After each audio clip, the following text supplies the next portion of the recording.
Welcome back to my channel. You already know it's your boy Hood Diggity, the Rock Reactor, back with another video. Yes, sir. Before I proceed, let me know where you tapping in from. Let me know what country, what city, what mountain, what hill, what cave, what island, what planet, what universe. Let me know where you at. Represent your hood. Yes, sir. So Trump invites Putin to join the Gaza peace board. This may be a good thing, but I don't know, from outside of the box looking in, it sounds even funny that anything that Putin and peace don't belong in the same sentence in my book. Like President Zelensky said, Putin is a war criminal. And I think that's being overlooked by Trump. It's being overlooked. It's being undermined. The fact that he is a war criminal. He's not a hero. He is a war criminal. He's done a lot specifically to Ukraine. And it's crazy that what we're looking at here, as far as the Ukraine-Russia peace, it's not going to include any accountability for his action, for his past actions. And that is sad, guys. That is sad. In this case, we're going to talk about Ukrainian ambassador reveals where Ukraine-Russia peace talks stand today. Let's get right into it, guys. And if you haven't already, make sure you subscribe to my channel. Hit the notification bell. Hit the like button. Any donations to my channel will be greatly appreciated. My PayPal account is on the screen. Once again, guys, before I start, I want to say that I am really worried when it comes to the Ukrainian-Russia peace talk, because I have a feeling that my peoples in Ukraine are going to get the short end of the stick. So I am really worried that they are going to get the short end of the stick. And not only that, but it's not that peace is not going to last too long. And peace may just strengthen Putin and the Kremlin. Let's get right into this, guys. Going to be meeting with President Putin. I had a very good meeting with President Zelensky. Everybody wants to have the war end. I hope that we will find some, I don't know, Russians have to be ready for compromises because, you know, everybody have to be ready, not only Ukraine. What is happening after those meetings today and the meeting in Russia? Joining us tonight is the Ukrainian ambassador to the U.S., Olga Stefanishina. Madam Ambassador, thanks for joining us. Thank you, Brad, for covering. Thank you. Yeah, give us some behind the scenes. Obviously, we heard from both leaders. They expressed optimism. What's the Ukrainian take on what you take from today? Well, I think we should all understand that for my president, for President Zelensky, it was not a routine diplomatic trip. He just had it for a meeting with President Trump, like 30 hours from a country which is almost blacked out after Russian missile attacks to civilian infrastructure and to civilians. So that means that the process we're in currently, the process of negotiations, is going in the right direction. It was very important to meet, and after that, presidents. See, Trump never talks about the fact that Putin is attacking civilian infrastructure. He's not attacking army bases. He's not attacking soldiers. He's attacking kindergarten schools, and he's attacking the main cities. Nobody's talking about that.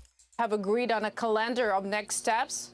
First, you've heard that the American team is headed to Moscow, but our team is already on its way to Abu Dhabi to start the trilateral talks, while bilaterally between Ukraine and the United States, most of the steps have been agreed. I think it's a beginning of a big breakthrough.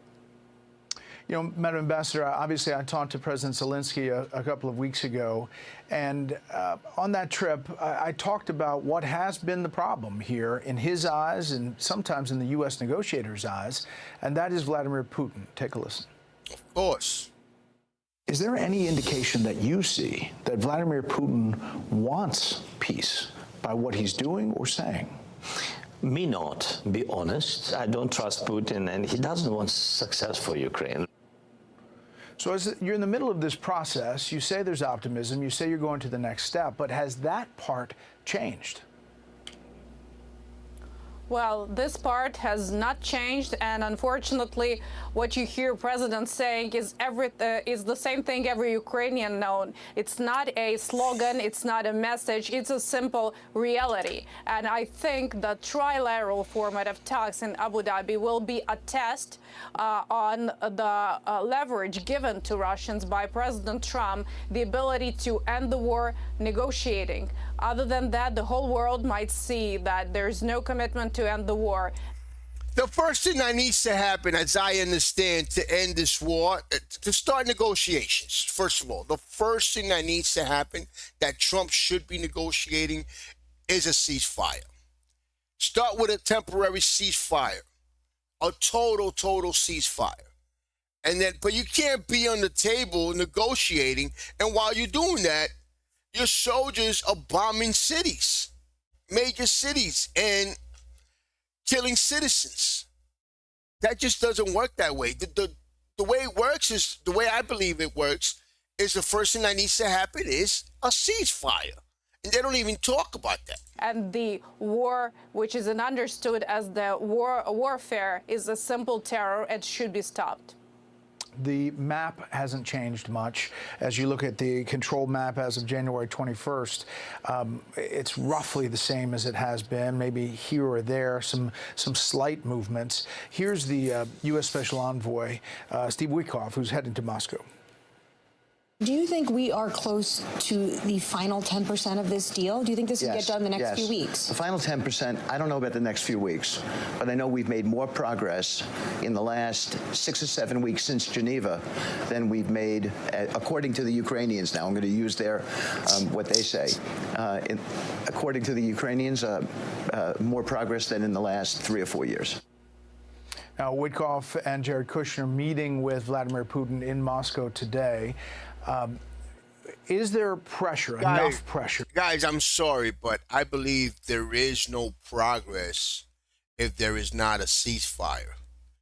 At least a temporary ceasefire needs to happen while this negotiation takes place, while this negotiation proceeds, because how can there be a negotiation in process without a ceasefire? That don't sound right. Do you think on the Russian leader, do you, the Ukrainians, see movement on that side when it comes to the pressure that previously President Zelensky said was needed?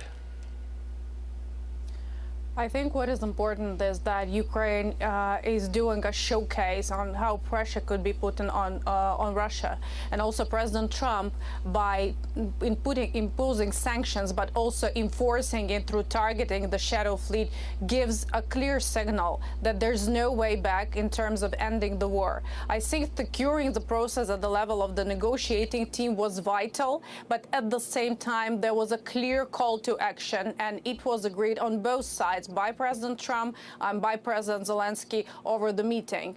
The active actions will start now. Ukraine have shown that we're able to defend ourselves effectively, but also the price for Russians staying on the front line is increasing dramatically. 35,000 dead Russian soldiers is the price of a small inch of victory claimed by President Putin over. And Trump doesn't even care. Putin doesn't even give a fuck about his people dying. He doesn't care. For the phone call with President Trump, I think it's not something that could be comprehended, but more pressure will speed up the process.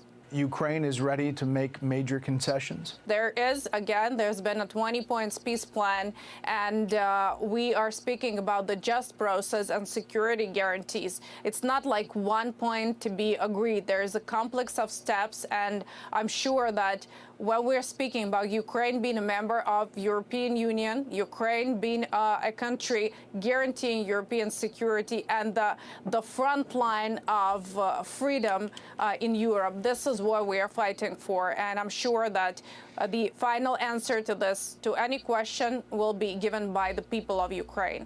Okay. Madam Ambassador, I appreciate the time. Thank you. Thank you. Thank you. Hey. Guys, I don't know, guys. I'm gonna be honest. I am very pessimistic when it comes to these peace plans. When it comes to Ukraine, the Russian invasion, because there's a lot of things that are not being mentioned, guys. What about a ceasefire? Can we have a temporary ceasefire? You can't have a peace plan and sit on the table while the war is going on and each country is killing each other. I think there should be a ceasefire first. Something else that there's a lot of things that Trump doesn't like to mention. I think Trump is more pro Putin than anything else. The fact that Putin is invading, this is an invasion, guys. This is not a war. Ukraine is simply just defending themselves, but this is an invasion. I really hope that my pessimism is wrong. I hope this turns out for the good. I want peace in Ukraine. I pray for peace in Ukraine every single morning, and I will always stand with Ukraine and its glory.